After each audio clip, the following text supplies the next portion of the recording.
Bienvenue à tous dans La Lettre Pro, le podcast Intelligence Artificielle. Je suis Brulatour, le rédacteur en chef de La Lettre Pro. Aujourd'hui, nous allons explorer quelques-unes des nouvelles les plus percutantes du jour dans l'industrie de la radio et du podcast. Voici les titres que nous allons couvrir.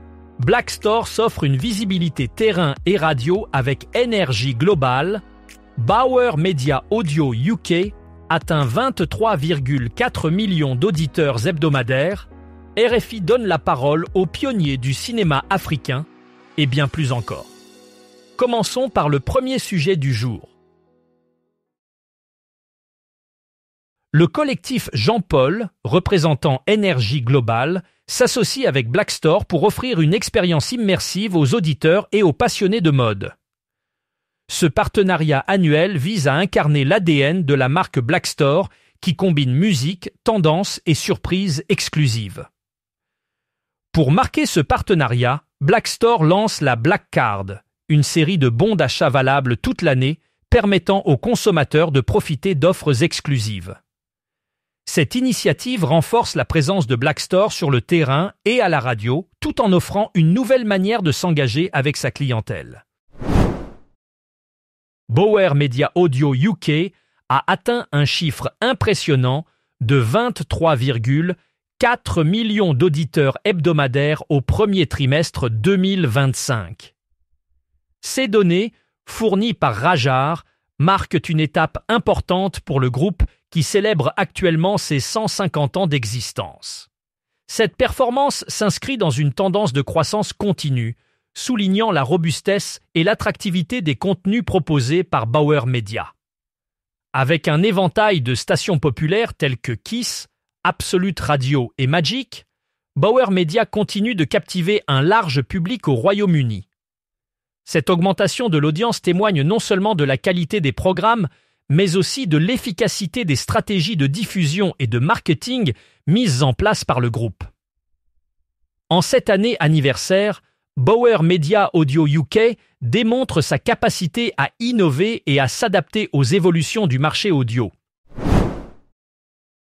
RFI met en avant les pionniers du cinéma africain avec une nouvelle série de podcasts intitulée « Cinéastes d'Afrique ».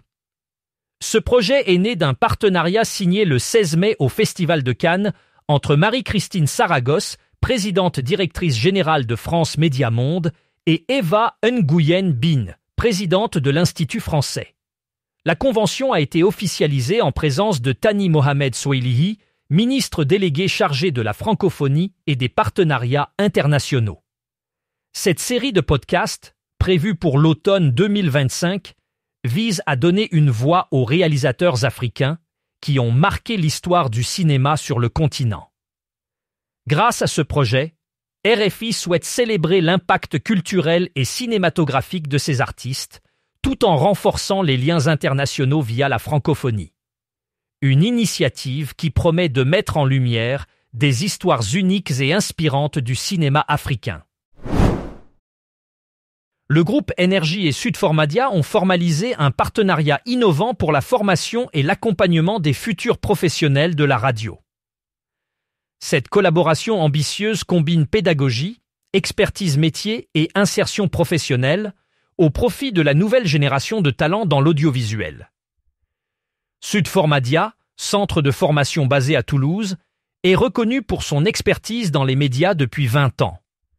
En parallèle, Energy se distingue comme l'un des groupes audiovisuels les plus influents de France, avec ses stations emblématiques telles que Energy, Chérie FM, Nostalgie et Rire & Chanson. L'accord vise à faciliter l'accès des étudiants et alternants au métier de la radio en diffusant les offres d'alternance et de stage du groupe Energy et en présélectionnant les candidats. Energy apportera également visibilité et expertise à travers des interventions et des événements. Ce partenariat, signé pour 1 an, pose les bases d'une collaboration durable axée sur la qualité et l'engagement.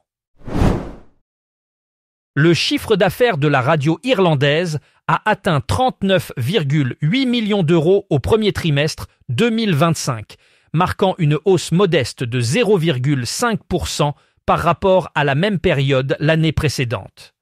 Cette légère augmentation est principalement due à la croissance des recettes publicitaires classiques, qui ont compensé le recul observé dans d'autres segments du marché. Cette situation contrastée reflète les défis auxquels la radio irlandaise fait face, notamment la nécessité d'innover pour attirer de nouveaux auditeurs et annonceurs. Malgré ces défis, le secteur radio en Irlande montre des signes de résilience, s'efforçant de maintenir sa pertinence dans un paysage médiatique en constante évolution. Les professionnels de l'industrie restent optimistes quant à la capacité du marché à s'adapter et à croître à long terme, malgré les fluctuations économiques actuelles. Le groupe médiatique français Lagardère Radio a récemment achevé un projet majeur de virtualisation et de modernisation des studios locaux de ses réseaux nationaux, RFM et Europe 2. RFM, une station musicale populaire, est reconnue pour son mélange de tubes pop et rock, attirant une audience quotidienne de 1,6 million d'auditeurs et plus de 7 millions hebdomadaires.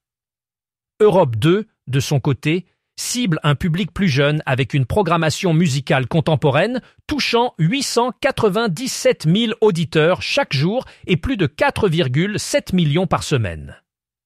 Ce projet de virtualisation vise à moderniser les infrastructures techniques de ces stations, permettant une meilleure flexibilité et efficacité dans la production et la diffusion. En adoptant des technologies avancées, Lagardère Radio renforce sa position sur le marché en optimisant ses opérations et en offrant un contenu de haute qualité à ses auditeurs. Cette initiative souligne l'engagement du groupe à s'adapter aux évolutions technologiques du secteur audio. Edison Research a récemment publié son classement des 10 principaux réseaux de podcasts aux États-Unis pour le premier trimestre 2025. Ce classement, basé sur les données d'Edison Podcast Metrics, a été établi à partir d'un échantillon de 5068 auditeurs hebdomadaires de podcasts âgés de 13 ans et plus.